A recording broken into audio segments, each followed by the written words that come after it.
बहुत समय पहले मीनापुर छोटे से गांव में ममता नाम की बहुत ही गरीब औरत अपने बेटे लोकेश के साथ एक छोटे से घर में रहती थी। ममता दूसरों के घरों में खाना बनाने का काम किया करती थी, जिससे घर का गुजारा होता था। एक दिन ममता लोकेश से कहती है, लोकेश बेटा, जा भानु भैया की दुकान से घर का राशन ले आ। अगर वो पैसे मांगे तो कह देना कि पैसे अगले महीने दे देंगे। ठीक है माँ, मैं अभी राशन ले आता हूँ। लोकेश भानु की दुकान पर राशन लेने पहुँच जाता है। वो भानु से कहता है, भानु भैया, माँ ने राशन मंगाया है। उन्होंने कहा है कि पैसे अगले महीने दे देंगे। तुमने मुझे क्या समझ रखा है, जो मुंह उठाए उधार लेने चले आते हो यहाँ। अरे उधार की वजह से मेरी दुकान बंद होने की कगार पे है। अभी तुमने पहले के पैसे दिए नहीं है और उधार लेने चले आए। देखो भाई, मैं उधार का कोई सामान नहीं दे सकता। भानु दुकानदार की ये बात सुनकर लोकेश अपने घर की ओर चल पड़ता है और वो सोचने लगता है, मैं कितना अभागा हूँ जो 2 वक्त के खाने के लिए पैसे नहीं जुटा सकता। माँ किस तरह दूसरों के घरों में काम करती है। अब मुझसे उनका दुख देखा नहीं जाता। बेचारी कब तक दूसरों का काम करती रहेंगी। मुझे कोई काम जरूर करना होगा। शायद अब वक्त आ गया है कि मुझे अपनी जिम्मेदारी संभालनी होगी, ताकि मैं अपनी माँ को इस स्थिति से निकाल सकूं और उनकी जिंदगी में थोड़ी खुशियां ला सकूं। लोकेश ये सोच ही रहा था, तभी उसकी नजर एक ऋषिवर पर पड़ी। ऋषिवर ने लोकेश को अपने पास बुलाया और बोले, क्यों उदास हो प्यारे बेटे? तुम्हें देखकर ऐसा लगता है जैसे तुम किसी बड़ी समस्या से जूझ रहे हो। ऋषिवर, मैं एक गरीब लड़का हूँ। मेरे पास कुछ नहीं है, सिर्फ एक सपना है कि एक दिन मैं अपनी माँ की मदद कर सकूं। वो दूसरों के घरों में जाकर काम करती है, फिर भी उन्हें इतने पैसे नहीं मिलते जिससे पूरे महीने का गुजारा हो जाए। मुझे तो समझ में नहीं आ रहा कि मैं क्या करूं। मेरी जिंदगी में आगे क्या होगा। तुम्हारे मन में जो सपना है वो एक दिन जरूर पूरा होगा बेटा। तुम बड़े तकदीर वाले हो। तुम्हारा भाग्य बहुत उज्जवल है। बहुत ही जल्दी ऐसा वक्त आएगा जब हर किसी की जुबान पर सिर्फ तुम्हारा नाम होगा। लेकिन मैं तो केवल एक साधारण सा लड़का हूँ। मेरे पास तो साधन भी नहीं है और ना ही मैं कोई राजा हूँ। फिर हर किसी की जुबान पर मेरा नाम क्यों होगा स्वामी? मैं समझ नहीं पा रहा हूँ कि आप क्या कहना चाहते हैं। इस संसार में हर एक व्यक्ति की कहानी अनोखी होती है और तुम्हारी कहानी अभी शुरू हुई है। इतना कहकर ऋषिवर वहाँ से चले जाते हैं। लोकेश को उनकी कोई भी बात समझ नहीं आती है और फिर लोकेश भी अपने घर चला जाता है। बेटा, तू खाली हाथ क्यों चला आया? मैंने तो तुझे घर का राशन लेने भेजा था। माँ, भानु भैया ने उधार राशन देने के लिए मना कर दिया है। वो कह रहे थे कि मैं तुम्हें और उधारी नहीं दे सकता। तुम्हारे ऊपर पहले के ही बहुत पैसे हैं। कोई बात नहीं बेटा, मैं आज मालकिन से पैसे लेकर आऊंगी। तू भानु का हिसाब कराना। जा तू खाना खा ले। माँ, मैं खाना बाद में खाऊंगा। आप पहले मुझे एक बात बताओ। जब मैं रास्ते में आ रहा था तो मुझे एक ऋषिवर मिले थे। वो कह रहे थे कि मैं बहुत तकदीर वाला हूँ। कुछ ही दिनों में हर किसी की जुबान पर मेरा ही नाम होगा। मैं तो उनकी बात समझ ही नहीं पाया। अगर तुम्हें कुछ समझ में आया तो तुम मुझे बताओ माँ। क्या सच में उन्होंने ऐसा कहा? हाँ माँ, उन्होंने ऐसा ही कहा। बेटा, जब तेरा जन्म हुआ था तब भी एक ऋषि ने मुझसे कहा था कि ये तेरा बेटा बहुत भाग्यशाली है, बड़ा होकर ये राजकुमार बनेगा। लेकिन मैंने उनकी बात पर कुछ ध्यान नहीं दिया था। माँ, ये सब फिजूल की बातें हैं। भला एक गरीब माँ का बेटा राजकुमार कैसे बन सकता है? राजकुमार तो राजा का बेटा बनता है। तुम सही कहते हो लोकेश, लेकिन कभी कभी ये भविष्यवाणी सच भी हो जाती है। मैंने खुद अपनी आंखों से भविष्यवाणियों को सच होते हुए देखा है। हमारे गांव में सुनीता नाम की एक औरत ने एक बेटी और बेटे को जन्म दिया था। उन बच्चों की खुशी में उस औरत के पति महेंद्र ने आसपास के सभी गांवों में दावत की थी। वो औरत भविष्यवाणी में बहुत विश्वास करती थी, इसलिए उसने अपने बच्चों का भविष्य पूछने के लिए एक ऋषि को बुलाया। उस ऋषि ने उससे कहा, मैं तुम्हें इन बच्चों का भविष्य नहीं बता सकता और तुम्हारे लिए भी यही बेहतर होगा कि तुम कभी भी इन बच्चों का भविष्य जानने की कोशिश मत करना, वरना तुम्हारा ये खुशहाल जीवन पल भर में दुख में बदल जाएगा। लेकिन ऋषिवर, ऐसा क्या है इन बच्चों के भविष्य में जो आप हमें बताना नहीं चाहते? हमने तो ऐसा कोई पाप नहीं किया है जिसकी सजा इन बच्चों को मिले। कितनी दुआओं के बाद ईश्वर ने हमें ये 2 जुड़वा बच्चे दिए हैं। कृपया करके आप मुझे बताएं, इन बच्चों के भविष्य में क्या लिखा है? ठीक है, अगर तुम अपने बच्चों का भविष्य जानना चाहती हो तो सुनो। तुम्हारा ये बेटा बड़ा होकर अपनी जुड़वा बहन से शादी करेगा। ऋषि की ये बात सुनकर सुनीता के होश उड़ गए। ऐसा कैसे हो सकता है ऋषिवर? भला एक भाई अपनी बहन से कैसे शादी कर सकता है? मैं ये भविष्यवाणी नहीं मानता। तुम झूठ बोल रहे हो। मैं आपकी बातों पर विश्वास नहीं कर सकता। अगर बेटा तुम्हें मेरी बातों पर विश्वास नहीं तो कोई बात नहीं, जब समय आएगा तो तुम सब खुद देख लोगे। इतना कहकर ऋषिवर वहाँ से चले जाते हैं।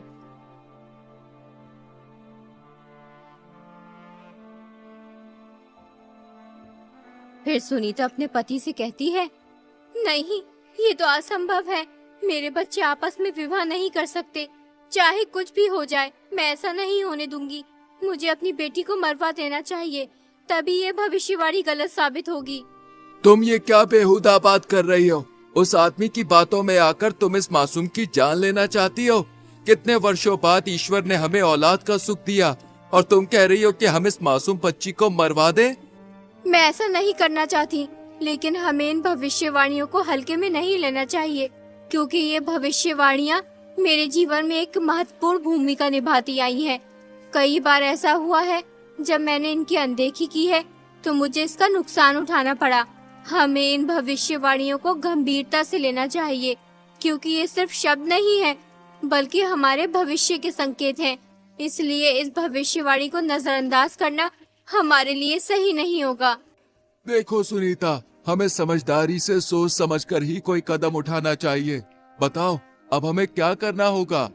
तुम इस बच्चे को कहीं दूर ले जाकर मार दो। हमें ना चाहते हुए भी ऐसा करना ही होगा। इसी में हमारी भलाई है। अगर भविष्यवाणी सच हो गई तो अनर्थ हो जाएगा। ठीक है, जो आज तक किसी ने नहीं किया वो मैं करूँगा। अपने ही हाथों से अपनी बच्ची की जान लूंगा। तुम इस बच्ची को किसी कपड़े में लपेट दो जिससे मुझ पर किसी को शक ना हो।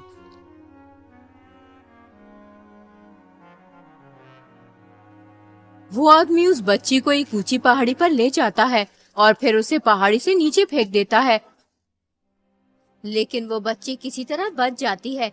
एक अमीर आदमी उस जगह से गुजर रहा होता है, तभी उसकी नजर उस बच्ची पर पड़ती है। अरे वाह, कितनी प्यारी बच्ची है। लेकिन ये बच्ची इस जंगल में क्या कर रही है? इसे यहाँ पर कौन छोड़कर गया होगा? मुझे इसे अपने साथ लेके जाना चाहिए, वरना इसे कोई जंगली जानवर खा जाएगा। वो अमीर आदमी उस बच्ची को अपने घर ले जाता है। अरे कहाँ हो भाग्यवान, जरा जल्दी इधर आओ। ये देखो मेरे साथ कौन आया है। अरे ये किसका बच्चा उठा लाए हैं आप? मैं क्या तुम्हें कोई बच्चा उठाने वाला दिखाई देता हूँ? अरे नहीं, मेरा मतलब वो नहीं जो आप समझ रहे हैं। मेरे कहने का मतलब ये है कि तुम्हें ये बच्चा कहाँ से मिला? ये नन्ही परी मुझे पहाड़ियों वाले जंगल में मिली है। पता नहीं इसे वहाँ पर कौन छोड़ के गया था। मुझे इस बच्ची पर दया आई और मैं उसे उठा के ले आया। ये तुमने बहुत अच्छा किया जिस बच्ची को अपने साथ ले आए। देखो ये बच्ची कितनी सुंदर है, देखने में बिल्कुल चांद का टुकड़ा लग रही है। आज से ये बच्ची हमारे परिवार का हिस्सा है। हम इसे भी अपने बेटे सुहन की तरह ही पालेंगे। अब से हमारे एक नहीं बल्कि 2 बच्चे हैं। यूं ही कई वर्ष बीत जाते हैं। अब वो दोनों भाई बहन बड़े हो चुके होते हैं। अपने बेटे को जवान होता देख सुनीता और उसका पति बहुत खुश होते हैं कि भविष्यवाणी गलत साबित हुई, लेकिन होना तो वही था जो तकदीर में लिखा था।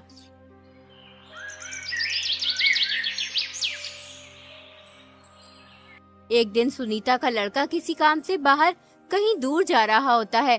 तभी रास्ते में उसकी नजर अमीर आदमी की बेटी पर पड़ती है। उसे देखकर वो सब कुछ भूल जाता है। वो अपने माँ बाप को बगैर कुछ लड़की से शादी कर लेता है और उस लड़के घर ले आता है। माँ, मैंने इस लड़की से शादी कर ली है। ये सेठ हमीर चंद की बेटी है। बेटा तुझे शादी करने की इतनी भी जल्दी क्या थी? एक बार हमसे पूछ तो लेता। आखिर हम तेरे माता पिता हैं। हमने तुझे पाल पोस कर इतना बड़ा किया है, इसलिए हमारा भी हक बनता है कि तेरे सुख दुख में साथ रहें। अरे भाग्यवान, तुम भी ये क्या बात लेकर बैठ गई हो? अरे हमें तो खुश होना चाहिए। हमारे बेटे की खुशी में ही तो हमारी खुशी है। बेटी तुम बहुत दूर से चल के आई हो, जाओ थोड़ा आराम कर लो। बेटी तुम कितने भाई बहन हो? सासू जी हम 2 भाई बहन हैं, लेकिन मैं सेठ अमीर चंद की सगी बेटी नहीं हूँ। मैं तो उन्हें पहाड़ी के पास मिली थी। लेकिन उन्होंने मुझे कभी माँ पापा की कमी महसूस नहीं होने दी। अपने बेटे की बहू के मुंह से ये बात सुनकर सुनीता सब समझ जाती है कि ये लड़की हमारी बेटी है। वो इस बात को अपने पति महेंद्र को भी बताती है कि भविष्यवाणी सच साबित हुई। ये बात किसी तरह सुनीता के बेटे को भी पता चल जाती है कि जिस लड़की से उसने शादी की है वो उसकी सगी बहन है, इसलिए वो अपनी जान ले लेता है और फिर वो लड़की भी मर जाती है। ये तो बहुत बुरा हुआ। इस बात को सुनकर मुझे पूरा विश्वास हो गया कि भविष्यवाणियां सच होती हैं। हमें इन्हें हल्के में नहीं लेना चाहिए। हाँ बेटा, मैं तुझे यही समझा रही थी कि इन भविष्यवाणियों को झूठ समझने की कोशिश मत करना। इसका मतलब वो ऋषिवर सच कह रहे थे कि मेरे मन में जो सपना है वो एक दिन जरूर पूरा होगा और बहुत जल्दी मेरा भाग्य उज्जवल होगा। उसके बाद हर किसी की जुबान पर सिर्फ मेरा नाम होगा। जिस राज्य में लोकेश रहता था उस राज्य का राजा सूरजमहल बहुत ही शांतिप्रिय और दयालु था। उसके शासन में सभी खुश रहते थे। प्रजा भी राजा को बेहद पसंद करती थी। हर कोई गर्व महसूस करता था कि वे ऐसे राज्य में रहते हैं जहां एक शांतिप्रिय और समझदार राजा शासन कर रहा है। राजा के राज्य की इस उचित व्यवस्था के पीछे जिस आदमी का हाथ था वो थे उनके सबसे प्रिय सलाहकार रघुवीर सिंह। रघुवीर सिंह के रहते राजा को कभी कोई दिक्कत महसूस नहीं हुई, लेकिन अचानक एक दिन रघुवीर सिंह की मृत्यु हो गई। इससे राजा को बहुत दुख हुआ। अब उनके प्रमुख सलाहकार का पद खाली पड़ा था। वो चाहते थे कि पूरे राज्य में सबसे बुद्धिमान और जवान आदमी को ये पद मिले, इसलिए वो अपने मंत्री से कहते हैं, पूरे राज्य में घोषणा करवा दो कि जो भी व्यक्ति राजा की 3 पहेलियों का सही जवाब देगा उसे राजा 1000 सोने के सिक्के और अपना प्रमुख सलाहकार नियुक्त करेंगे। अगले ही दिन मंत्री ढिंडोरची को घोषणा करवाने के लिए भेज देते हैं। सुनो ए लोगों, महाराज सूरजमल का ताजा फरमान जरा गौर से सुनो। महाराज के सबसे प्रिय सलाहकार रघुवीर सिंह की अचानक मृत्यु हो गई है, इसलिए अब उनका पद खाली है। जो भी व्यक्ति महाराज की 3 पहेलियों का सही जवाब देगा उसे महाराज 1000 सोने के सिक्के और अपना प्रमुख सलाहकार नियुक्त करेंगे। कौन जाने अब हमारे मुल्क का क्या होगा। क्यों बाबा, कोई आफत आ गई है सलाहकार की मृत्यु होने से? बेटा, आफत तो कुछ नहीं आई। रघुवीर सिंह बहुत ही अच्छा इंसान था। ईश्वर अच्छे इंसान को जल्द ही अपने पास बुला लेता है। बेचारा हमेशा प्रजा की भलाई चाहता था। मैंने कितने ही सलाहकारों को बदलते देखा है, मगर यकीन मानो रघुवीर सिंह जैसा कोई नहीं था। वो हमेशा गरीब मजलूम लोगों के हित में ही सोचता था। पता नहीं अब राजा का नया सलाहकार कौन बनेगा जो हम जैसे गरीबों के बारे में सोचेगा। अगले ही दिन राजमहल में बहुत से आदमी जाते हैं, लेकिन कोई भी राजा की पहेलियों का जवाब नहीं दे पाता है। यूं ही 3 दिन गुजर जाते हैं। एक दिन लोकेश अपनी माँ से कहता है, माँ, क्यों ना एक बार मैं महाराज के पास जाकर इन पहेलियों का जवाब दूं? बेटा, राजा हर बार पहेली बदल कर पूछता है। अभी तक कोई भी तीनों पहेलियों का सही जवाब नहीं दे पाया है। बहुत से अक्लमंद लोगों ने पहेलियों का जवाब देना चाहा, लेकिन हर कोई नाकाम रहा। तुम उन अमीर लोगों के बीच कैसे जा सकते हो? वहाँ बहुत ही तजुर्बेकार और होशियार लोग आए हुए हैं। माँ, बिल्कुल भी परेशान ना हो, मैं महाराज के पास जरूर जाऊंगा। सोचो, अगर मैंने पहेलियों के जवाब दे दिए तो 1000 सोने के सिक्के मिलेंगे।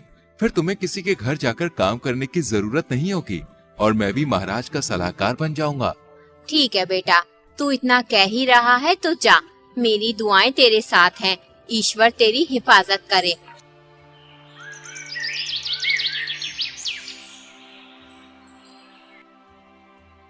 अगले दिन लोकेश राजमहल पहुंच जाता है। महाराज उससे पूछते हैं, तुम यहाँ किस लिए आए हो? महाराज, मैं यहाँ आपकी पहेलियों का जवाब देने आया हूँ। अभी तक कोई भी मेरी पहेलियों का जवाब दे नहीं पाया। तुम समझदार लगते हो, जवान भी हो, शायद तुम मेरी पहेलियों का जवाब दे सकते हो। जैसा कि तुम शर्त जानते ही हो, जो भी पहेलियों का सही जवाब देगा वो मेरा सलाहकार बनेगा और उसे इनाम में 1000 सोने के सिक्के दिए जाएंगे। ठीक है महाराज, मैं आपकी पहेलियों का जवाब देने के लिए तैयार हूँ। तो बताओ, तुम्हारे अनुसार सबसे बड़ा धन क्या है? महाराज, सबसे बड़ा धन संतोष है। जब मन शांत होता है तो इंसान सबसे अमीर होता है। बहुत खूब, अब दूसरे सवाल का जवाब दो। जीवन में सबसे बड़ा ज्ञान क्या है? महाराज, जीवन में सबसे बड़ा ज्ञान ये है कि खुद को जानना और समझना। जब हम अपने आप को पहचानते हैं तब हम दूसरों को भी समझ पाते हैं। सही उत्तर। अब तीसरा और आखिरी सवाल, सच्ची मित्रता का अर्थ क्या है? महाराज, सच्ची मित्रता वो है जब एक मित्र दूसरे की खुशियों में खुश और दुखों में दुखी होता है, बिना किसी स्वार्थ के। बहुत अच्छे, तुमने तीनों सवालों के सही जवाब दिए हैं।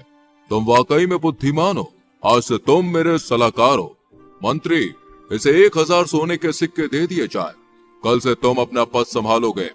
लोकेश 1000 सोने के सिक्के लेकर अपने घर चला जाता है।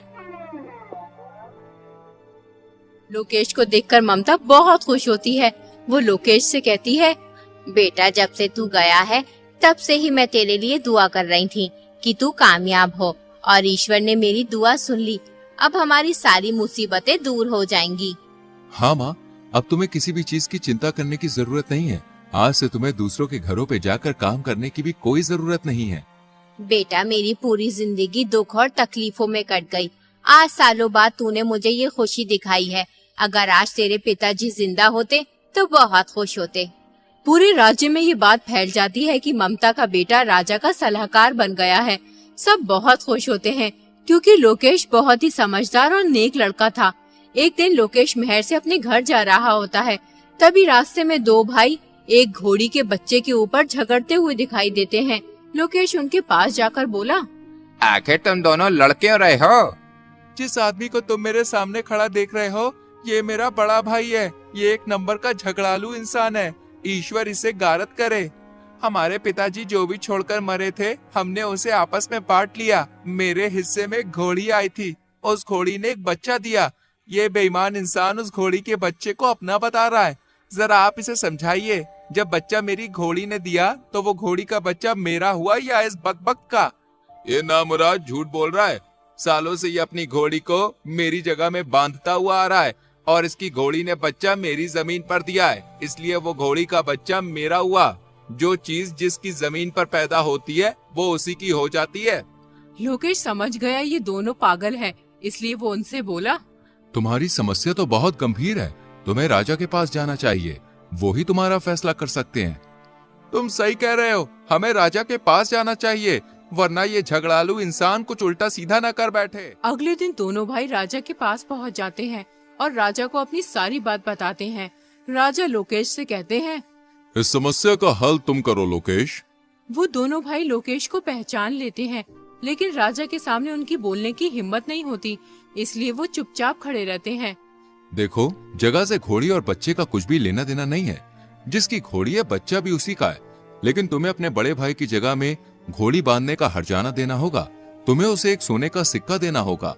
दोनों भाई लोकेश का फैसला सुनकर खुशी खुशी अपने घर चले जाते हैं।